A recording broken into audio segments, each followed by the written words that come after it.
Hello, people. Good evening and welcome back to the Just Joe football show. I can't remember. Yeah, I do remember the temperature actually for the West Brom one.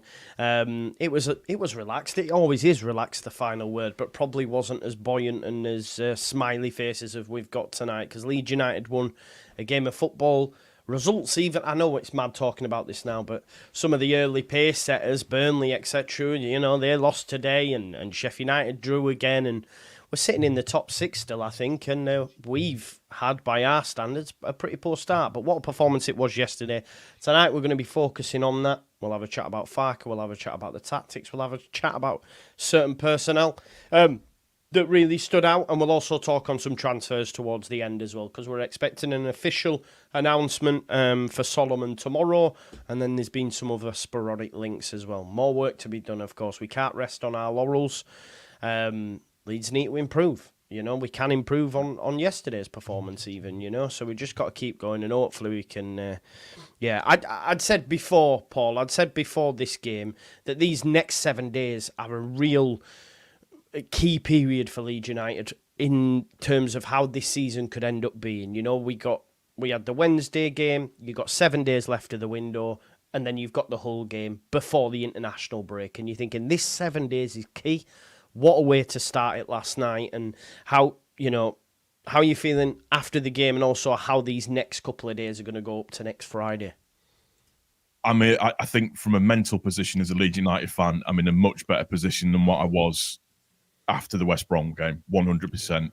I'll be the first to admit I was emotional in terms of how I was feeling about the squad, how I was feeling about the manager, how I was feeling about the board and everything that they were doing. But now, having watched that game Friday night, it's just, can I just say as well, that kit is stunning. I don't care what anybody says, that yellow kit's unbelievable. Even the Sky commentator last night said, I do really like that yellow kit. Yeah, 100%. I thought we played well. I thought we played with pace, played with passion. I watched the training video that they normally put out the day before the game. I made a point of sitting and watching that carefully to see what they were doing, and it was what they were trying to do a lot of in that training video, and Lockie will probably be able to expand on this a little bit more, was doing a lot of triangles, 1 and 2 touch football to be able to move the ball kind of in sections to get it away from where they need to do at pace. And clearly in the game, they were doing a lot of that as well, which was really good to see. I thought Aaronson was really, really good. He managed to hold off another human being, another adult human being, which I thought was really, really good. His footwork for the goal was fantastic as well. I know Joseph got man of the match at the end of it, but I personally would have given it either to Gnonto or to Struijk. For me, I thought Gnonto was really, really, really, really good. There was a lot of interchange of position between him and Aaronson, I thought, as well, where they were switching wing and central positions, which seemed to confuse the Wednesday defence quite a lot. I thought all of them. I've just seen that comment from Aaron as well. Yeah, let's not forget that Meslier caught a football. There were some wild punches, though. There were some wild punches that didn't need to be punched. I was like, what's he doing here? I did have me questioning my sanity for 1 second, but just everything about Joseph's ball through to Dan James. Do we think he fluffed that shot, by the way? I don't think he did. I've watched it back as well, because people on the post-match said he's done he it did. before. And I watched it, and there's no scuff. He doesn't hit the turf out. He's just lifted it. Yeah. And the big thing that I noticed last night within the whole thing was in terms of the fluidity of the partnerships with on the pitch. I've mentioned it before when I've talked about it in terms of sort of left back and left centre back and right centre back. There seems to be a bit of a better understanding growing now there between everybody. On that right hand side as well, when Aaronson came over for the goal, it was like Bogle, it went Rodon, Bogle, James, Bogle, then maybe into Aaronson, then it went to Gnonto, then it went to Joseph, then Aaronson finished the move, and it was like, oh, this is what we've been crying out for. That kind of just the partnerships, and we got to see Ampadu and Gruev in terms of the way that they played. Gruev as well was another shout. Yeah, great. Ridiculous statistics. I really enjoyed him. But again, it's that fluidity and switching of positions. So one going forward and one holding back a little bit, or another one going forward, another one coming back a little bit. And what we saw a lot of in that game was Ampadu putting crossfield balls across the people, longer balls across the people, and doing really well. And I thought Joseph grew into the game really, really well. Hold up play and his positional play and everything. Just overall happy. Just overall really good to see, really pleased to see. What was nice as well was everybody at the end, when they walked towards the away end, pushed Aaronson to the front to make sure that he got to take some applause from the away end as well, which was, I thought, was a really, really nice touch. Yeah. I think he's the top scorer now, Paul. Yeah, he's convincing me. He is convinced. He runs around like nobody's business, and he wraps around, and I'm just pleased. So as you can tell, I'm a happy bunny. I just thought it was a great game to watch, a really, really good game to watch. It was. And he was, do you know what, Lockie, as well, you just mentioned there, running around, the press was a lot more effective as well yesterday, I felt. You know, when we were catching him in areas, there was, like, and listen, their playing out from the back was criminal, but I almost feel like Leeds forced them into that as well, you know. I think a lot of the time we can be quite disparaging on our own team, and what I mean by that is when we do get a result against Wednesday, you see comments like, well, they're shit, you know what I mean? And it's like you still can't get credit when you're getting good results. I thought we were great yesterday. Yes, yeah, it always happens, doesn't it? To start with what Paul said about training, it was great. I love that one because it actually usually just shows warm-up drills and stuff like that, but it actually showed some of the stuff we're doing. Yeah, there was passing patterns in there, but I like so they did like a small game situation where you bring the goals in and you make it, you know, a smaller situation where it's the same amount of players, 11v11, but on a smaller pitch. The point of that is to up the intensity, you know, working in the pressure and intensity, and it's good. I love stuff like that. It's the best thing in training for me because it really does match intensity. You just keep going. You don't stop doing that until the intensity drops. So that was obviously carried into the performance, and we saw that. I thought it was really good. I'm really happy with that. I was saying in my video earlier, it's one of them where, from a coaching staff, you see that game out, you go, yep, job done. You had a plan, you set it out, everything went well. Players did what you wanted them to do. You know, they played within themselves, they played for the manager, they played for themselves. There's a lot of difference between that game and West Brom. And that was my thing for West Brom. I 100,000% understand Daniel Farke's reasoning. Like I said, I've been in situations where you have to do that, and it's good. But for me, you still need an attacking output, and there were none, and that was a little bit of a worry for me. But this was a proper Daniel Farke team. This is what he wants them to play like. Even when we had the ball and we're a little slow with it in possession, for me, it had a purpose, because in previous games when we had possession, the passing slow, kind of the understanding is slow. In this one, when we had possession, the passing was quicker, sharper, understood. As soon as he got it, everything was one touch, two touch. You know, it wasn't 3-4 touches, hesitating. It was one touch out, one touch in, one touch up, whatever it was. It was really good. And possession with purpose. There's no right way to play football. It's about purpose. You know, do it in the right way, the way that you believe in. As long as the players do that on the pitch, you're laughing. So we showed everything that a Daniel Farke side should be. That is the peak. That's how good it should be. And we could have scored more. We could have been a little tidier in the final third at times, but I like the energy, so that's fine for me. Overall, and Paul mentioned Pascal, I thought it was unbelievable. He won absolutely everything in the air, and that was good because when he won it in the air, we were on every single second ball. Yep. Every single one of them, and I loved that. Yeah, I was really happy, mate, really happy.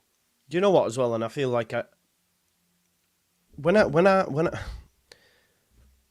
like a player, or when I rate a manager or dislike, I guess it's an agenda, but in a positive sense. Like Daniel Farke has been taking so much flack that he literally has no tactics. Like genuinely, people have been saying it's give it to the better players and that's it, and they've been saying it for quite some time now because results weren't going our way. Somerville FC, whatever you want to say, but he does have an identity.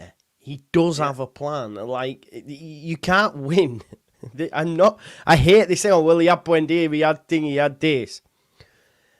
In professional football, it's highly unlikely that any manager's going into a game just going, just give it to these better players and they'll score the goals. I think it was a real justification for him yesterday as well, because we've seen, and I hear what you're saying, Lockie, in terms of attacking output against West Brom. But we've seen two away performances that are totally different in terms of how it was set up, I would say. Yeah. And like Paul mentioned there, the combinations that were seen being built, the training video, etc. This is all fucking tactics. Do you know what I mean? This is all tactics, right? And I saw what it is. Yeah, I never look. Every professional manager has tactics. The fact that they say they don't is, trust me, it's crazy. Because if you spoke to one of them, your mind will be blown. Trust me. You know, even working at a much lower level than that, you know, people who are on UEFA B licenses, for example, stuff like that. Even when they speak to you, I learn so much. And these guys are like 5 levels above them. They do. But you've got to realise your opposition manager also is as high as you. So that's where the game comes. But I saw after West Brom that, and it wasn't a lot, but it was tweaking in there that people were saying that the players are not playing for the manager and all that stuff. Put it this way, right? If you, as a manager, go to the players, right, we're going to set up like this, and we're going to go for a nice 0-0 draw. If their players are willing to carry that out, they are still playing for you, because players hate that. Trust me, they absolutely despise playing that way. They hate it. They think it's rubbish. So if they can do that, and then a week later can do the exact opposite and play for the manager, they're 100% playing for the manager. So, yeah, look, he does. He has tactics. It's just Daniel Farke relies, and not in the way people are saying, he does rely in the final third, the individual players to work together to create movements. That's what it's about, right? In the final third, it's on you now. Look, the striker's a bit different. He might give him movements to make, so these 3 behind the striker can find spaces and attack. That's what it's about. And that's on them then. Right, you 3 are ridiculous, you know, at this level. What possibly can I tell you to do? Do it together, figure it out in the final third. And a lot of managers are like that. A lot are. You know, you look at Crystal Palace and players like that. In the final third, the individuals shine, and that's where they get a lot of their goals from. And that's what it's about. There's only certain managers that really systemize a final third. You know, Pep Guardiola, for example, wants things to look perfect. And like I said, Joe, there's no right way. It's about getting the right things out of the players to make it successful. And yesterday, we showed that.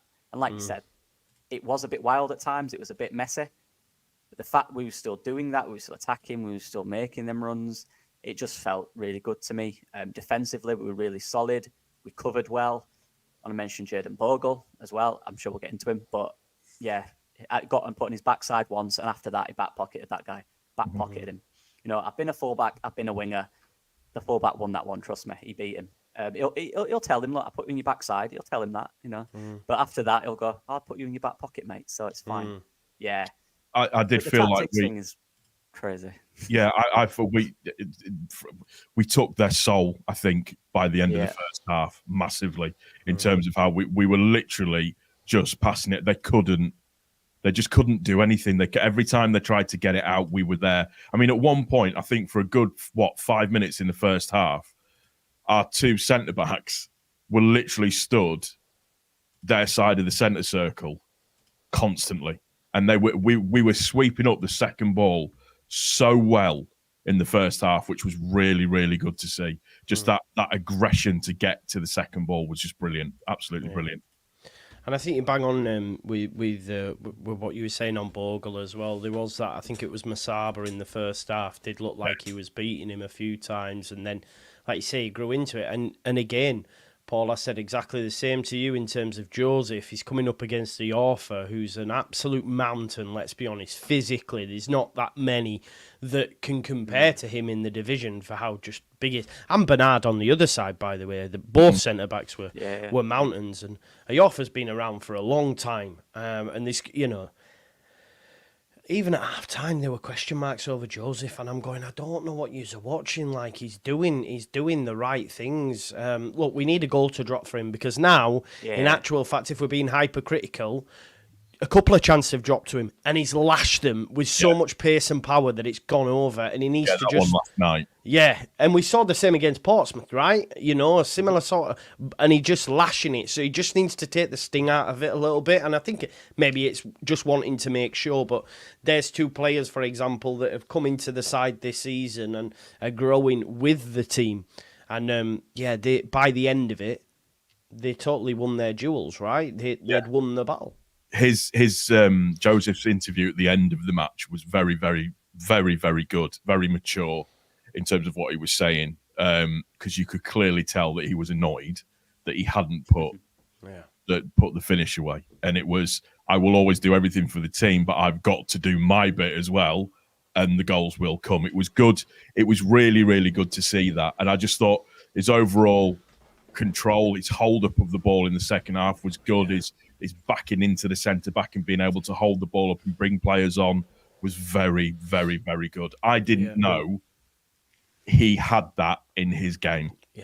For me, he was more of a, I'll run onto the ball, I'll move players about, I'll annoy players, but that backing in and holding on and bringing players in, that I was very impressed with that second half. Do you know what as well? There was one moment in the second half and he had it over in the corner and he managed to win the ball back and then ended up getting a corner for Leeds United, and it was so well done. And then the crowd were going, I mean, the chant's terrible, but it was, oh, Mateo Joseph, oh, and he had a grin, and you could tell he had a grin, and I just thought, that's it, man. Like, that's every player's dream, you know, especially at his age. You're seeing that you're doing well in the game, and the sky's the limit, really, Lockie, with Mateo Joseph, you know. First season, starting number 9, and he started really well. I remember when he joined, Joe, and he was playing in that 23 side with the likes of Somerville and that, you know, when he didn't quite make it into the first team yet. And I remember when he joined, he was a typical poacher. He was a number 9, out and out, last man, running behind, getting the box, crosses in, goal, tap-ins type thing. Good finisher, 1v1. That's what he was. But when you watched him, because obviously that's when 21s are on every week, you could watch him on LUTV, and you saw him every game, and it felt like he was doing a bit more. He was learning. He's learning and learning, and that's the key thing with Mateo Joseph. He loves to learn, and you can tell that. If you just shown me Joseph when he first arrived and shown that pass he did to Dan James, wow. He did not have that in his locker 2-3 years ago, trust me. He has learned so much, and he's still learning, and there's still more learning to do. And you're right, he has had chances, and he'll be dying for one to just sit in front of him a yard away from goal. That's all he needs. Look, everyone's talking about his goals and this and that. He needs to score this many. He's number 9. But he's just got to keep doing what he's doing because he's playing really well. Look, I agree. I think the first 15 minutes, they did bully him a little bit. But, again, learning, he understood who was against, what they were going to do. You know, all he did then, he's got his body in front. He backed off. His first touch got better and sharper. His movement was too quick for them. And by the end of the game, they didn't want to play. They did not want to play against him. And that's it for Mateo. He learns. He often was ready to turn it in towards the end. He went down, didn't he? Yeah. He had enough. And you don't want this 20-year-old lad who's full of confidence, who's willing and wanting to win and score. You don't want to play against that. Yeah, exactly. Really, really impressive. That assist was unbelievable. Imagine De Bruyne or someone doing that. Yeah, we're talking about it for weeks. Unreal. Stunning, absolutely stunning ball. And it just, you forget, I can't understand physiologically, James shouldn't be able to run how he runs. I don't know how he's got such a long stride pattern for having such short legs. I don't know how he does it, but just, you could literally see, I can't remember, was it against their left back or the centre back? And you could just see the centre back just go, fucking whatever, mate, you just crack on. I'm just kidding, whatever. Goalkeeper's got it. It was a great finish as well, because when he was going through, I was thinking, please, James, please, because I'm never 100% when it's Dan James. It is what it is. I can't shake it, unfortunately.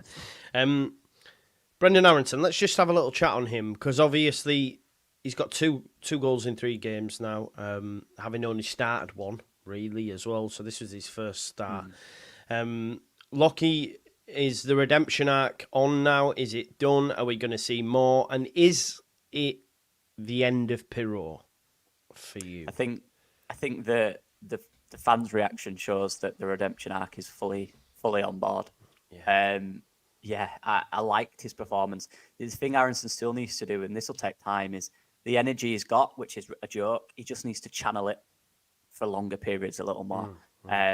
But I thought he was really busy, caused them problems. You could tell he was nervous that he slipped a lot, didn't he, and all that stuff. But he did look sharp. He looked better. His energy, Joe, it just brings the team up. The confidence the 2 midfielders have, Gruev and Ampadu, when he's in front of them, is a joke. Because they'll know he'll press, and they know they can sit higher then. Yeah, I like Aaronson. I always have. I've always had a soft spot because he's my fellow skinny bro. But yeah, like, he is... This is what I expected from him when he came. You know, when we're talking about him, you know, what he's going to be. This is it. And he's got 2 goals in 3 games. He's our top goal scorer, I think, right? Yeah, that's Like, right. Yeah, this guy will get chances, and this guy's going to get better and better all season. And as for Perot, you know, the conversation at the start of the season was, where will Aaronson play? And we found his position, and that is to the detriment of Joe Perot, who will have moments. He does in every year because he can score goals. So he'll have moments this year. But for the start now, I think it's fair to say that Joe Perot is not in that. You've got Aaronson, and then you've got Nonto. Where will he play? Ramazani coming in, Solomon coming in. Having Joe Perot as a bench option for me in this league is a joke, I'll be honest with you. Whether he fits the system or not, having Joe Perot on your bench at championship level is a joke. So that's good. Aaronson's now, and like I said, it's going to be tough for him to keep that space because of the guys coming in. But he's doing all he can. And even if he doesn't, Aaronson off your bench. This is the depth we need. This is the depth we've been talking about, right? Even if it's Dan James that don't get in, or Ramazani who don't start, look at them options. Solomon, look at them options off the bench. You know, this is the squad we need and to compete at the top. Yeah, Aaronson was great, mate. He just needs to channel that energy. And you know what I liked, actually? Because he was quieter in the second half, but I didn't mind that. Because I think the game state needed it. I think it required it. Because we just controlled the game, didn't we, really, in that second half? And Aaronson showed that I can be part of this team when we need to control the game. I don't need to go full out for 90 minutes. I can drop deeper. I can link play up. So, yeah, a win-win for Aaronson. I thought he was really good. And the finish, such a calm finish. Yeah, made the keeper dive first. Yeah. Yeah, really impressed me. Yeah, he was great. I can't wait to cash in all them receipts that I got loads of stick for when I said he would cook in the championship. I tell you, he was class. Let's talk about maybe it could be perceived a negative, but it is another clean sheet. Paul Meslier. Look, I backed him last season and said a lot of the punching is a tactic, is something that he's asked to do by the manager. But the one that really frustrated me was when he had the opportunity to dive on it and just decided to punch it out for a throw. And it was just like really strange. And there was other scenarios, I don't know. And was he tested last night? I can't remember any tests really. There was the header that went wide, but yeah, it is still a little. It's that little nag, isn't there? Like, oh God, like Meslier. Meslier is always going to make you feel mildly uncomfortable, I think is probably the right word. He is Daniel Farke's guy. I think he's made that abundantly clear. The one thing that we've got is now we have got a very, very, very solid defence. You've got probably two of the best central defenders in the league, in my opinion. I thought Rodon was better yesterday. Oh yeah, his passing was better. He actually managed to pass people yesterday, which was great to see. But overall, the defence will get him out of a lot of trouble next season. I think 100%. His passing of the ball's absolutely fine. His distribution to a degree was absolutely fine. He just needs to lose that kind of naivety when it comes to decision making. His quick decision making sometimes in the box, like you say, rather than dive on it, he goes to do this weird anime falcon punch thing. Which it was weird, wasn't it? That whole decision making to do that was like, what are you doing? It didn't make any sense whatsoever at all. But he will be number one. It will take a lot to get him out of there. Darlow isn't good enough. Cairns is just there as a number 3 goalkeeper. Yeah. That's all that he's there for, and Cairns knows that. So we are where we are with Meslier. Yeah. Right, Lockie, question. Yeah. We know Ramazan is in the door. He was at the game yesterday. We've got Solomon probably going to be announced tomorrow. Yep. What happens for Hull City for you? Because I think I already know that Farke won't change it, you know. He's not in the type of manager that's going to mix it up. I think he'll go with the same 11 that got him a positive result against Sheffield Wednesday. But thinking more longer term, obviously you can never have too many options. But how does it all fit for you? It's a hard question. It is a hard question. There's no right or wrong answer. It's like there's a lot of moving parts, isn't there? I'm gonna back Dan James here. Maybe this is controversial, because a lot of people think he's the first to go, right? Yep. They do. Dan James out, and maybe you will. Yeah, right. Because if you get Willing onto one form, is an absolute joke at this level. So yeah, maybe you will. But how quick that will be, I don't think it'll be as quick as people think. No, I don't either, no. He was really good yesterday, and he's a different threat. That ball in behind is a huge thing in our arsenal. It just is. And Dan James is the only one really that can do it. He's that pace he had then to beat the defender one-on-one. And how many goals has he scored last year doing that exact same thing? That is the threat. Now, and his pressing and his work rate off the ball is really good. And even yesterday when he was confident, he was confident yesterday, you could tell. He was running inside and winning fouls and driving as well. And his passing was better. So he looked a better player with confidence. But the fact that we can sit here and go, we brought in Ramazani from La Liga for decent numbers for a very poor side in La Liga. Solomon, who on his day is unbeatable, by the way. Who was wanted by La Liga clubs in Getafe. Yeah. Dan James, who last year, let's be honest, was very good for us last year for the most part. He was. Yeah. Willie Nonto, who is now stepping up to what he can be. Aaronson, who's playing really well. What do you do? I honestly don't have the three I can give right now. I think Farker, and rightfully so, will stick with the three because I think that's fair. I think they've earned that, and I think they're good enough to beat Hull based on what we saw yesterday. Now, the first one to drop out, I still think that might be Aaronson, just because his new system, all that. Use him well, use him wisely. Don't give too much pressure on him early, maybe that type of thing. Then will Nonto go in the 10. I think that's most likely. I think he's the most likely of the three to fit that. I still don't think he's ideal. He's not a 10. He's a winger who can play there. You know what I mean? But at this level, he's still going to run riot in that role. Solomon on the left for me, if he's fit. Dan James on the right. I think Ramazani might have to work his way into the side.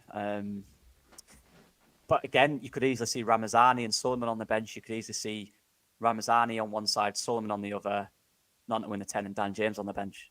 Yeah. They're all good options. So many options. Nuts.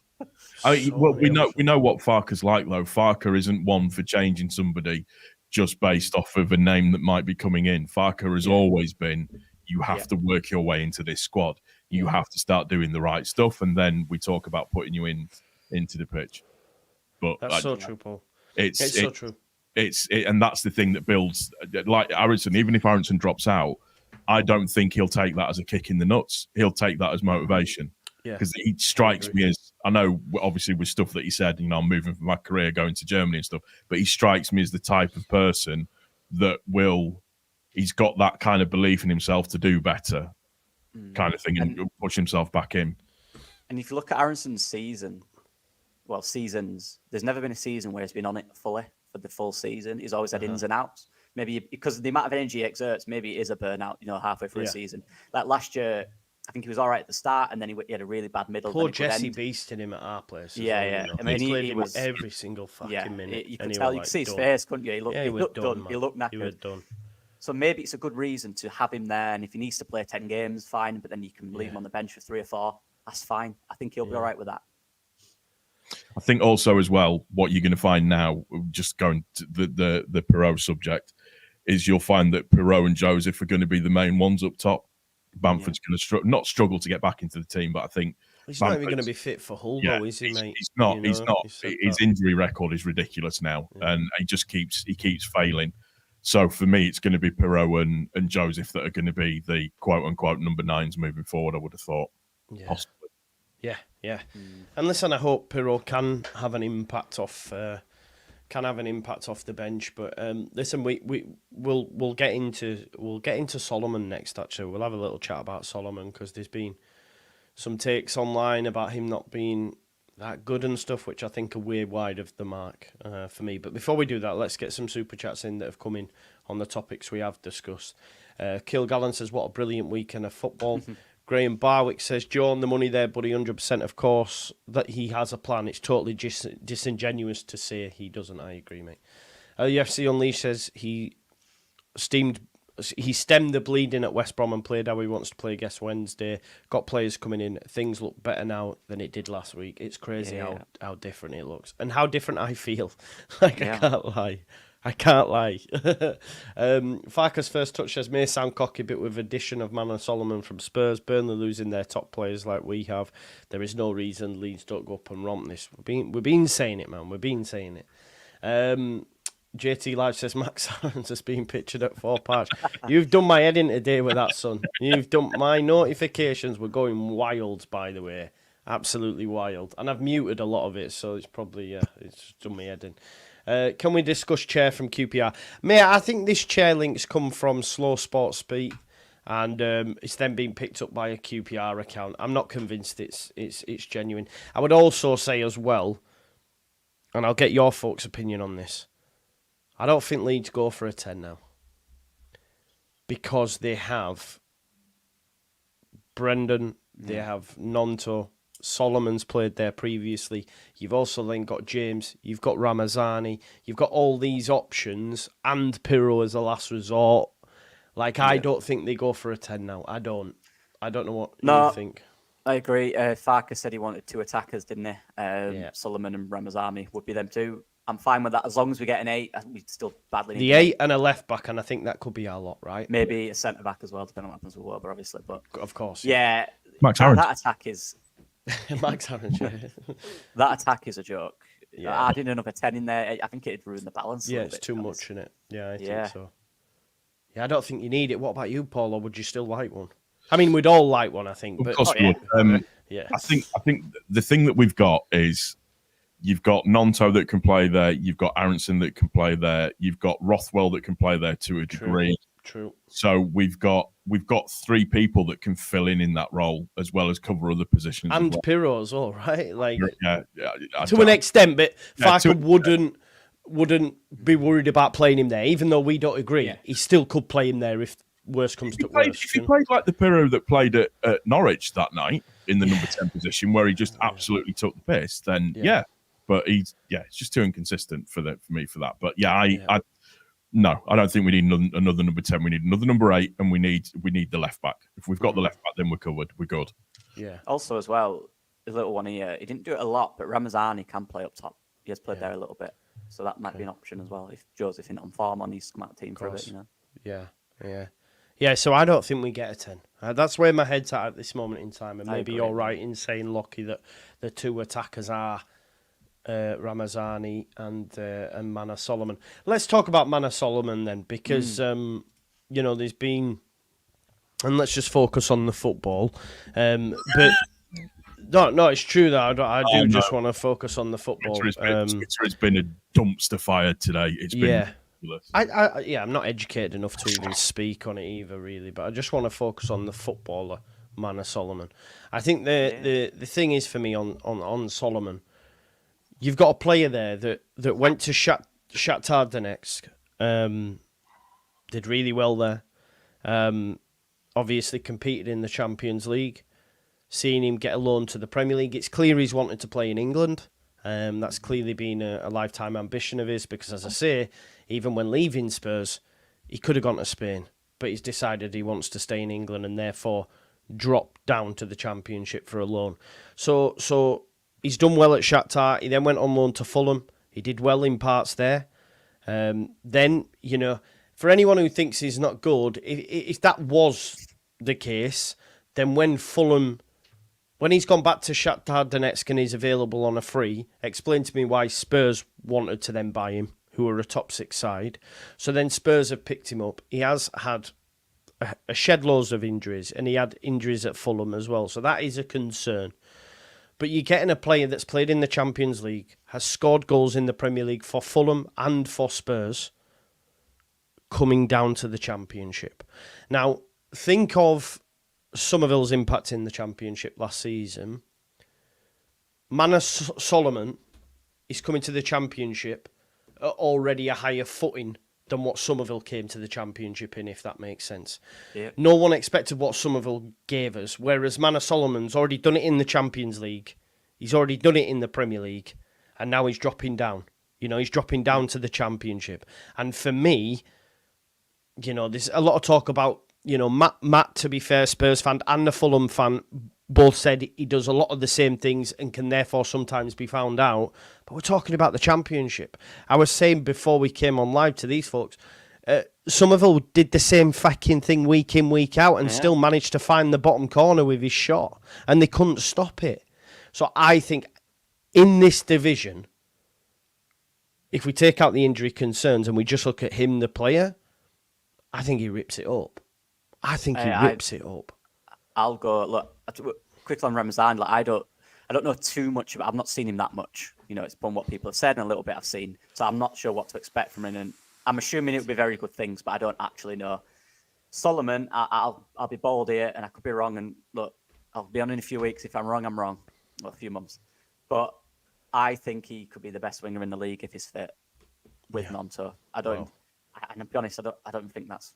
I think that's fair. It's not even a wild take. No, you're going to cash them receipts. No, it's fair. You can cash them receipts. The big worry though is if he's fit. If he's fit, he might not be, and that's the biggest worry, right? Yeah. A fit Solomon is too good for this level. He's not in this league because of his ability. He's in this league because he's hardly played because of injuries, and he needs to play. And where's the better place to play and get your numbers up? It's the Championship. He will absolutely destroy fullbacks at this level. They will not be able to keep up with him. Yeah. Look, that sounds bullish, but I was speaking to Andrea in the chat, and he was like, yeah, he's really good. And I could not understand this whole. He's a bench option for 20 minutes, or he'll come off the bench and be like an Anthony role. That is crazy for me. No, he'll start. If he's not fit, true. Yeah, he will. That's what he'll do if he's not fit. But if he is, and he's match sharp as well, that'll take a while maybe. But if he's there, he'll be the best winger in the league. Well, he played throughout their pre-season, I think he played throughout. So he is I fit. think, yeah. I think he played throughout pre-season. Jack will be able to tell us who's a watcher and a Spurs fan. But just on this, Jack, on the guaranteed minutes thing, Leeds won't guarantee minutes, and I guess to further improve that argument, I'll also throw back at you Jed Spence. Jed Spence barely played at Leeds United and was sent back in January. So we don't guarantee no play, no minutes at this football club. Otherwise, we'd have got Carvalho. Otherwise, we'd have got Raksaki. So genuinely, that won't be the case. You've got to earn your place. And if he's not earning his place, he won't get in the side. Because look at Jed Spence, who's now getting minutes at your club, by the way, having barely played at Leeds. So yeah.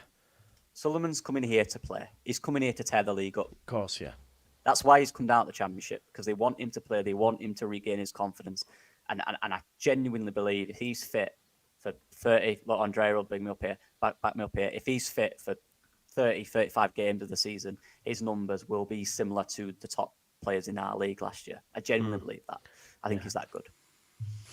What are your thoughts on it, Paul? Yeah, no, I agree. We remember what he did to us when he was at Fulham. Yeah, so, exactly. The wonder goal he scored against us. He scored in 4 consecutive games for Fulham. Yep. 4.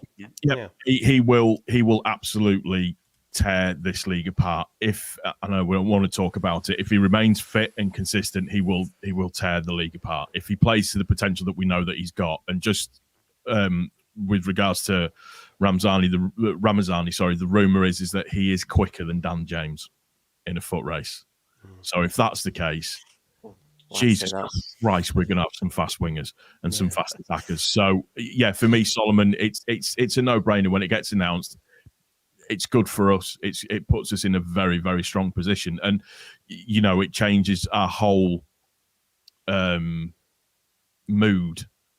Yeah, because of where we were a week ago and the players that we'd actually lost to where we are now, where it's like, Jesus Christ, we've got some really good options in here now, and we didn't a week ago, but we do now. So don't get me wrong, the owners aren't off the hook yet. Definitely not. They never will be, man. So they never will be. But I'm excited to see what these players are going to bring. Yeah. There's not that our attacking options. They're the best in the league by a country mile. Right now, yeah. Once we get Solomon in the door, that free behind the striker, and even Mateo, who will build, we can't say he's the best in the league yet. He hasn't proven it, but he's playing like a striker that he's ready to be that guy. The three behind him, whoever that is an absolute joke. And if it's Ramzani, Sullivan, James, whoever, Nonto, good luck to anyone against them. Because I went to Newcastle today with my little ones. I was telling Andrea and Lockie in the group chat, and on the way back on the metro, it goes past the Stadium of Light, and a couple, about 5 or 6 lads got on, and they were Burnley fans, and they got off at the university stop, and it must have been getting the fun bus. They kept mentioning the fun bus, which must have been the drive up to Sunderland, whatever, where they'd parked up. but they were saying like how shit they were, and then all I could hear them chatting on was Rodriguez. Jay Rodriguez, who's there, obviously. Apparently, Scott Parker gave him a new deal, and they're going, he's on 40 grand a week. That lad, he's absolutely shite. Can't believe he gave him a new deal. So these players. We have young, exciting, bags of potential, pacey, direct, footballers, and I don't think. Especially now when you look at Burnley, O'Shea's going, there's, the man Odebear went to Spurs. They're getting picked apart. Sander Berger's gone. And now you look at it and say, do you know what?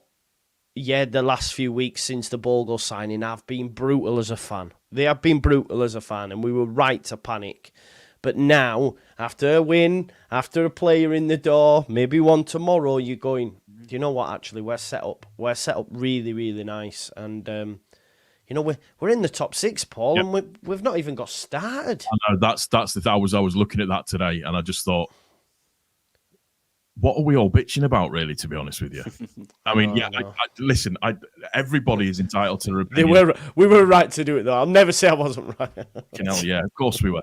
But it's just, you look at it and go, oh, okay, so it's not as bad as what we thought it was. Just on Burnley, by the way, if Company is still at Burnley as the manager, that team doesn't get ripped apart like it is at the moment. Yeah. I think if Company was still there, them letting Company go, I mean, it's Bayern Munich, so them letting Company go was a huge mistake. But yeah, just you look at a week is a long time in football, isn't it? I mean, 24 hours is a long time in football. So for me, happy. We're 6th now, I think, aren't we? So we've just got all we've got to do is just keep winning games, and that's all that we can do. Yeah, I agree. Sean's still going with it. We said we had the best forwards in the league previously, and we failed. Whose fault was that, Joe? Sean, I just throw back to you. What will it take you to trust the manager? How is everyone with the manager, folks? How everyone with the manager? Because I back the guy. Terrible. I don't like him. He's fine. Yeah. He's absolutely fine. He's.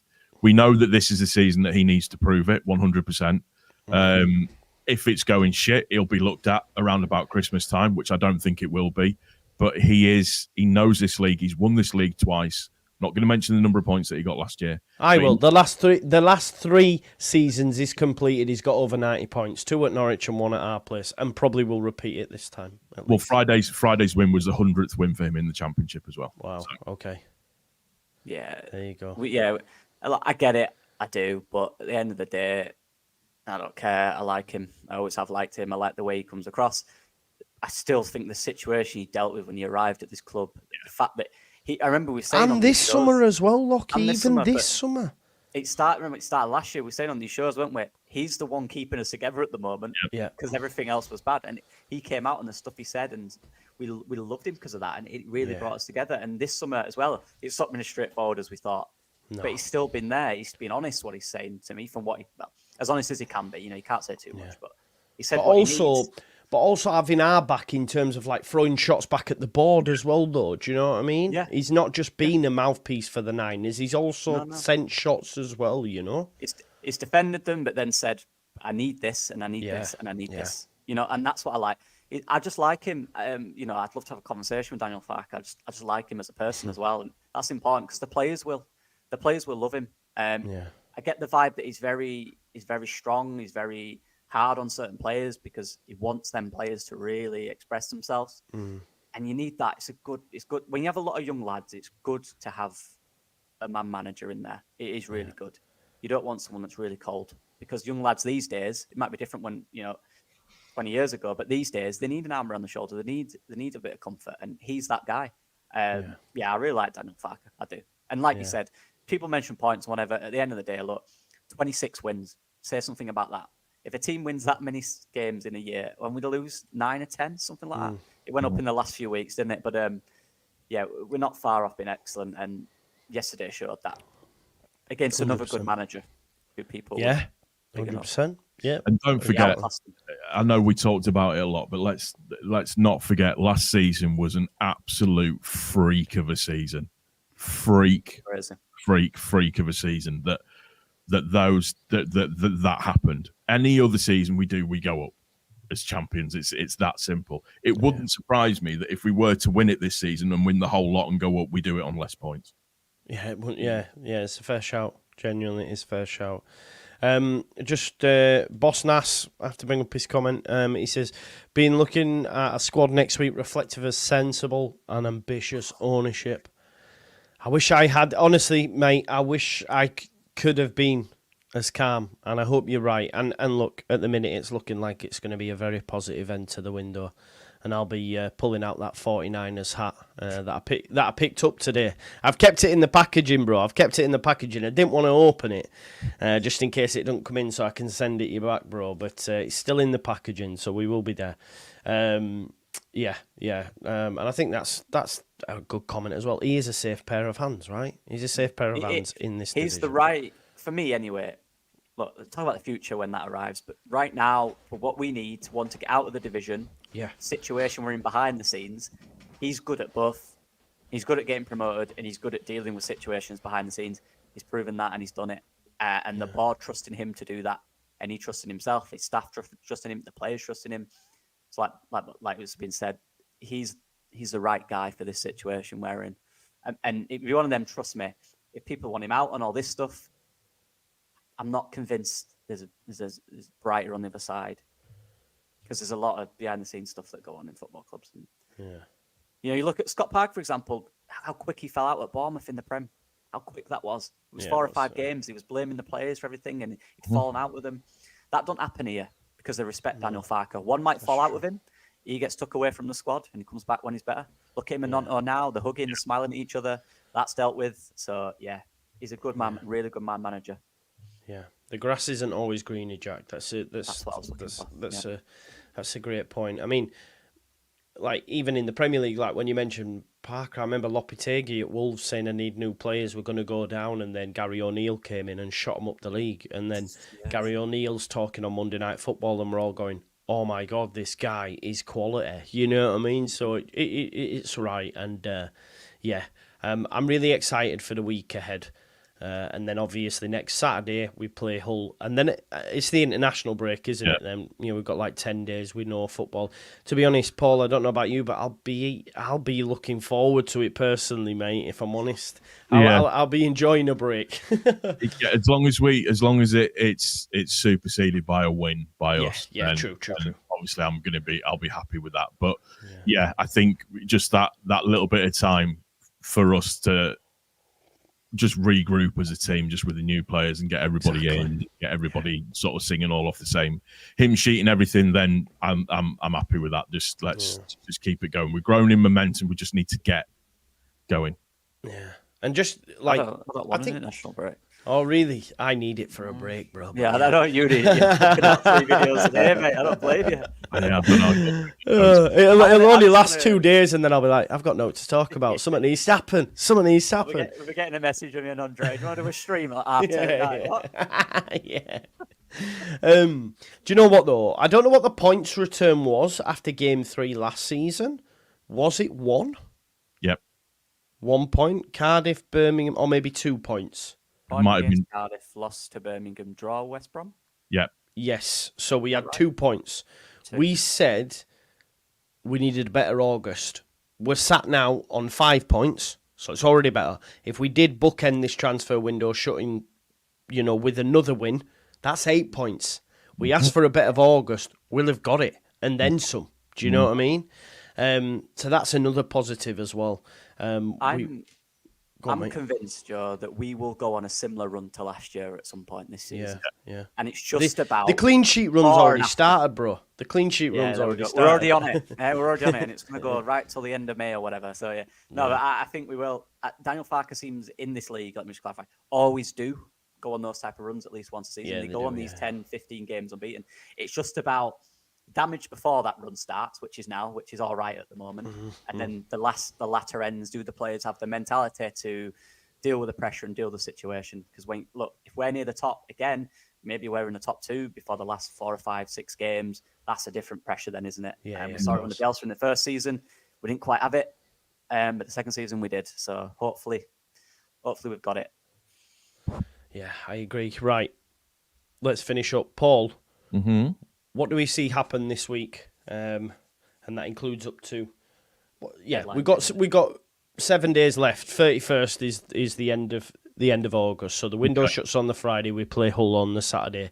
What do you envision happens in a week from today? Well, first, I'll be getting over the initial shock of us actually playing on a Saturday. But, at 3 o'clock as well, that game, is it's a normal time. Jesus. Yeah.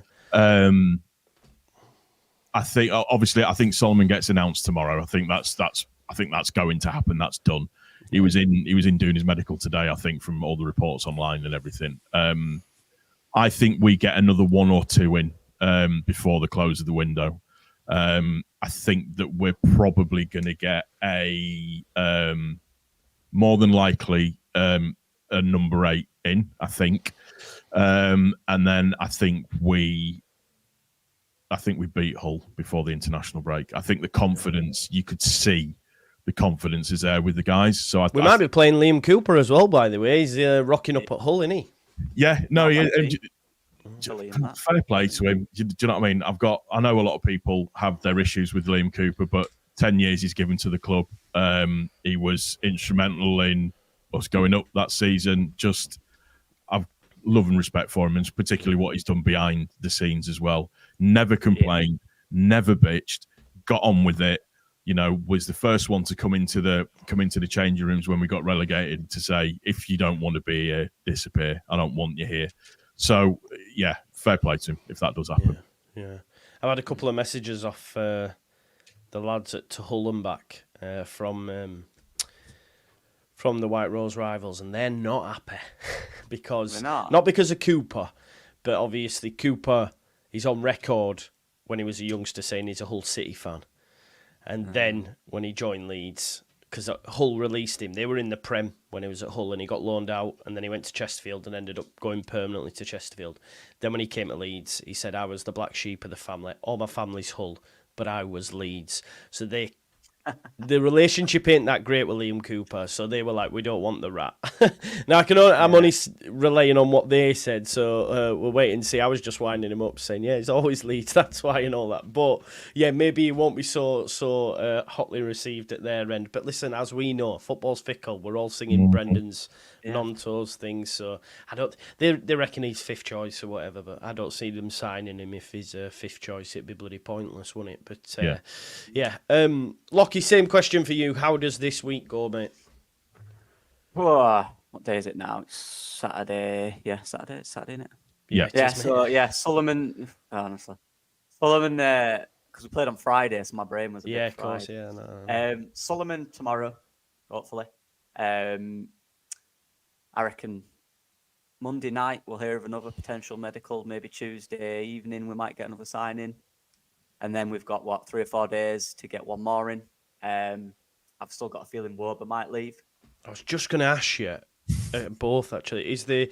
I think Woba will leave as well. That might be a deadline day job, one of them deadline day ones. It's all just, he's not said anything, he's not done. Aaronson came in. He's turning it in, bro. He's turning it in. There's no wrong with this injury, He's turning it in, I'm telling you. I'm not convinced either. He couldn't be asked against Middlesbrough. So that for me was enough for me. Yeah. Well, that's it. Aaronson came in, didn't it? As soon as he came in, he made a statement. People said it was BS. But he's proven it. He's doing it. He's doing what he said. He's working hard. He wants to be here. You could tell from his celebration. He enjoyed that. He loved that. He went straight into the fans as well, to Dan James's goal. That's how you say to a fan base, I want to be here. Woba's just been really quiet. Kind of not said anything. Look, that'll go down to the wire for me. But if he leaves, we need a replacement regardless, because otherwise we've got James DeBio. That's it. Obviously, Ampadu can go there, but we don't want to see that. We want to keep him in midfield. So we need a replacement there. But so like I said, Solomon tomorrow, Tuesday evening, maybe Wednesday morning, we'll get one in, I think. Maybe an 8, hopefully an 8. And then I think, maybe a full-back cover last 2-3 days from a Prem side potentially. Yeah. Yeah. And that'll be it. Yeah, I think we beat Hull, by the way. They've had not a great start. Drawn 3 on the spin. We're at home, right? We're at home. Yeah, we're at home. I think we do well at Hull against home. Yeah, they've drawn 3 on the spin. I speak to one of their lads regularly, and they expected a transitional season, so they've lost a lot of players. Greaves, Tufan, Morton, Cavalier. the lad at Villa who's gone back there. Who's the lad who's gone back to Villa? What was his name? The one Villa. who was Philogene. They've lost so many players. So they lost loads, haven't they? Yeah. It's the right time to be playing them as well with this new manager. 3 draws on the spin, so I think we win that game. I do think we get left back cover from the Premier League. That'll be one late. I'm not too fussed about it. It's not urgent as long as we do get one. Solomon comes in, and I think we get an 8. Who that is? I'd love it to be Ljubicic. Every time it looks like he's close, he goes and plays and scores a goal. Tonight he scored 2. Sofa score had him over 8 or 8.9 rating or nearly 9 rating, I think it was. So he obviously had a barnstormer. So yeah, I'd like us to get an 8. Who that is, I'm not too sure. I've still got a sneaky suspicion it might be Ljubicic, to be honest. Hasn't he just been dropped by his agent though?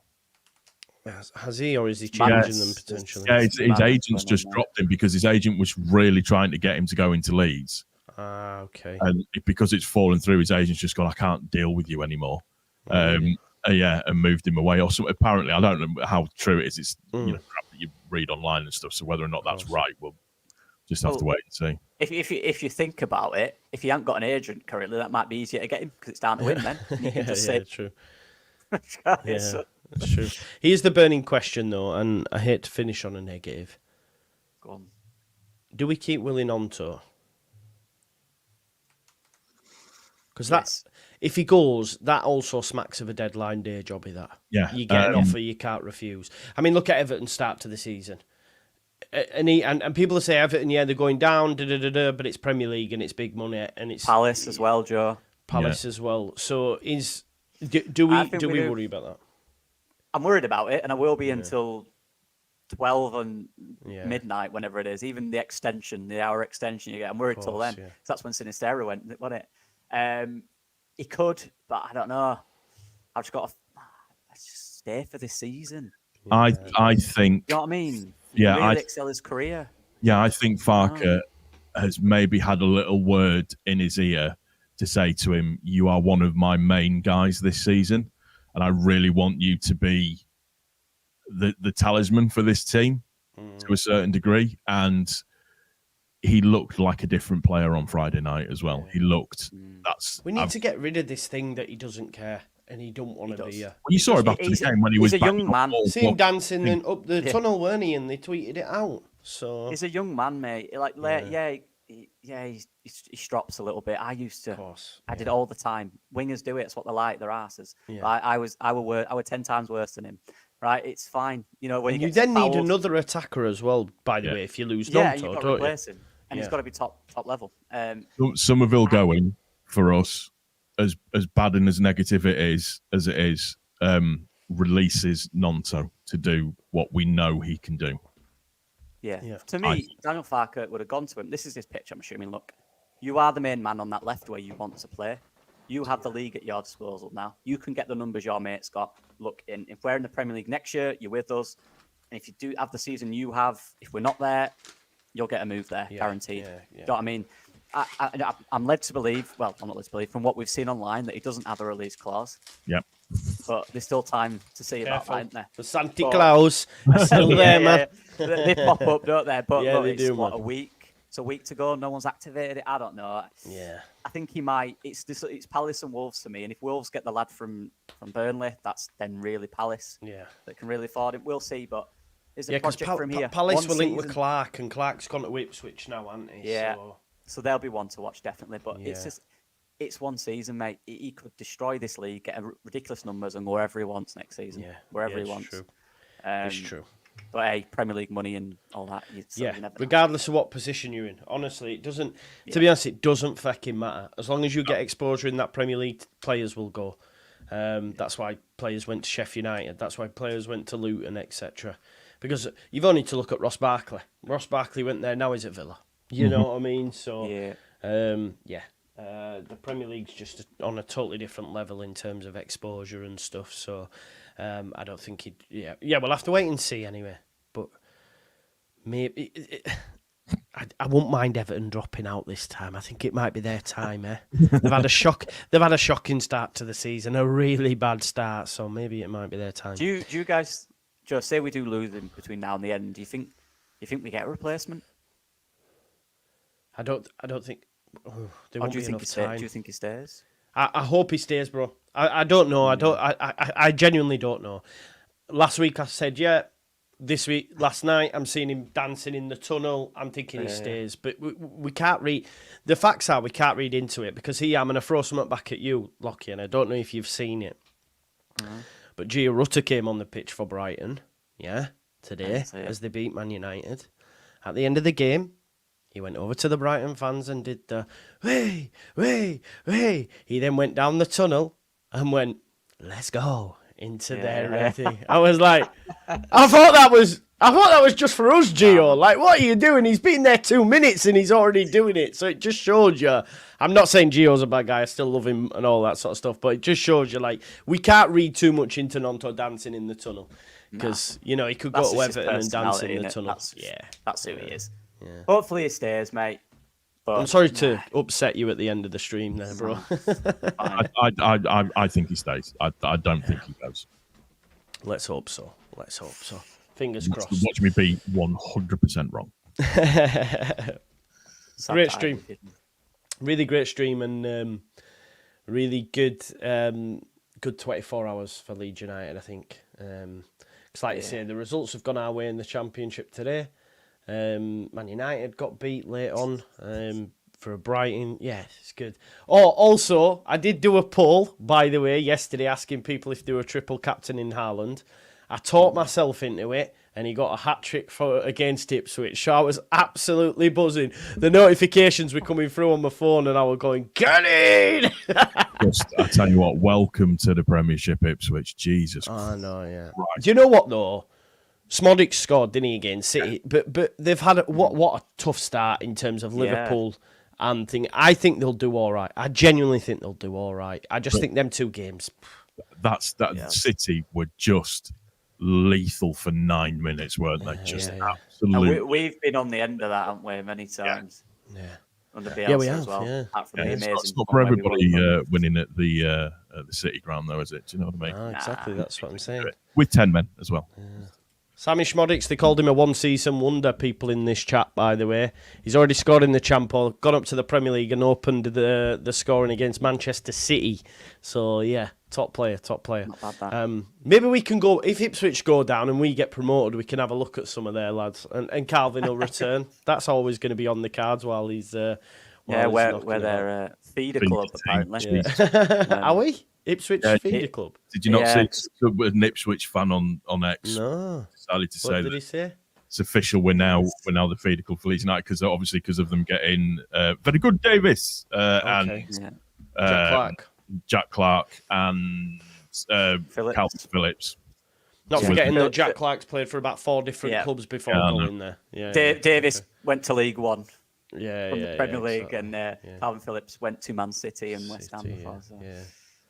Well, whatever helps them. It just shows that they're in the Premier League. We're still massive. We're still massive. Do you know what I mean? Always, mate. Always. This is what it is. I love it. Anything else, boys, you want to share and tell about content? I'm assuming you've done videos on Solomon, have you both? Not yet, no. Not really yet. Oh, you're waiting for the official announcement, lads. You don't want to... Yeah. Is that what it is? Yeah. As soon as it's announced, boom.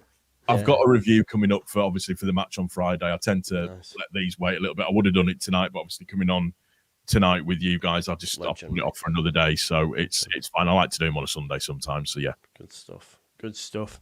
Sunday, I'll be back tomorrow, folks, for Super Sunday. We've got Newcastle Bournemouth followed by Liverpool Brentford. So yeah. And listen, I've still got Salah and Jota and Trent in my fantasy team, so it could be a massive weekend. But yeah, join us for that. Obviously, we'll react to Solomon news if that gets made official as well. Leeds United announcing signings on a Sunday.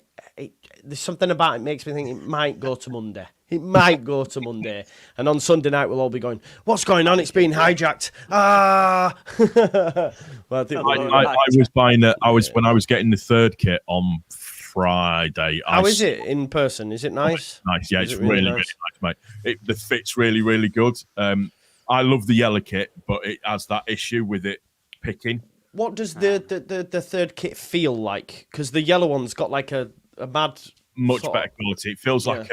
like a HyperX t-shirt, if that makes sense. You know, where if you sweat a little bit, it does that a little bit better. The collar's nice on it as well, so it's exactly the same collar as the Man United home shirt in terms of the way that works. So it's rounded. Right. Okay. On here, so it just looks a little bit better, but overall it feels really, really nice. The colours are a little bit, when you look at it, it's like Jesus Christ. The biggest question there is, Paul, why do you know what the Man United colour is Yeah, like? I'd say, but I don't know what that looks like, mate. I don't... Of all clubs to switch to, is the little and a Man United fan or something? No, he's 5. So to explain, I was watching the Man United Brighton game today, hoping that Gio got a game. Set twat. And, but yeah, no, because I saw when I was going to get that, I saw Angus Kinnear coming out of Ellen Road. Did you throw some at him? I nearly did, but he was running into a taxi to go wherever, I don't know. You wouldn't advocate doing that, would you, Joe? No, definitely not. Whoa, yeah, no. Do you know what the mad thing is? I've met Angus on 2 occasions. Throw some kisses at him. Yeah, I walked the Yorkshire Three Peaks with Angus. I did from the first mountain to the second peak. Not mountain, but yeah. He's a really nice guy. He introduced me to the people that were there, including Mooney, who's an absolute wanker. I don't need to tell anybody that. But and I've also played football with Angus in a charity game when I was at All Leeds TV. Personally, he's a top guy, genuinely. But professionally, I think it stinks, but hey ho! Do not throw things at him. By the way, do not throw things at him. He's a sound guy. Yeah. So I think we'll leave it there anyway. So yeah. Please check out Leeds Therapy. I went that way. Hang on. Please check out Leeds Therapy. Please check out Lucky Leeds. And yeah, sorry, chant yours in there. Do you know what? I always get that wrong, man, when I'm pointing to stuff because it's like mirrored, isn't it? It does me everything. Yeah, it's poor. I have to do that like left, yeah, L for left. Anyway, we'll leave it on that note. Yeah, we're bezies. Peace out, folks.